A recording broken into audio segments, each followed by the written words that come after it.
We can see here, and if we test, there is a big quantity of salts inside the bricks.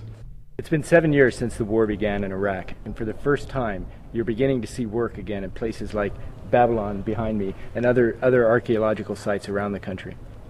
Babylon, the ancient capital of King Nebuchadnezzar, is easily the most famous of Iraq's historic sites. Over the millennia, it has suffered damage from time and nature, and from Saddam-era reconstruction in the 1980s that put new walls and palaces on top of the old ruins. See exactly the line between the original wall and the part rebuilt or reconstructed during the 18th. And more recently, the damage from coalition forces who dug trenches while using it as a base after 2003. As workers begin refurbishing the museum and a replica of Ishtar Gate, a much harder task is to stop things getting worse. Only then can they start making them better. What you need first to do is to create documentation, to understand what's wrong and what are the problems with the monument. Look at this is all modern masonry, all this back here. The World Monuments Fund completed a survey and last month received $2 million from the United States government to begin restoration work. In this guidebook from the 1980s, we have a picture before the restoration work during the Saddam period. And so what you see in the background here are the reconstructed bays and crenellations of the processional way as envisioned by the people within the Antiquities Department in the 1980s.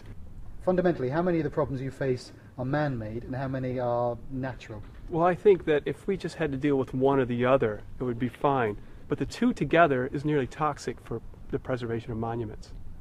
Beyond Babylon, Iraq is rich in cultural heritage. According to tradition, Old Testament prophets are buried here. In Kirkuk, Daniel. In the far north, Nahum, near ancient Nineveh. And only a few miles from Babylon, the tomb of Ezekiel. In Kifl, a minaret is being restored.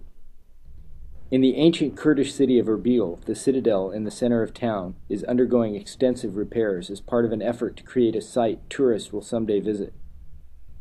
Not far from Baghdad, the ancient palace in Ctesiphon is in danger of falling down. This site fell down at 1887 AD. And is it in danger of falling now? We think it's very dangerous. We found many bricks fall down from the arch, from the top. West of Baghdad is a ziggurat, Akar Kuf, that's as old as what you see in Babylon today. For the first time in years, people feel safe to visit again. Egypt has been benefiting from its ruins for 50 years. Why can't we benefit from our history? Iraqi officials want more visitors at places like Babylon. They hope to make it a UNESCO World Heritage Site. That may mean undoing some of Saddam Hussein's renovations in the 1980s. The fundamental point is the authenticity and the integrity of the monument in Babylon.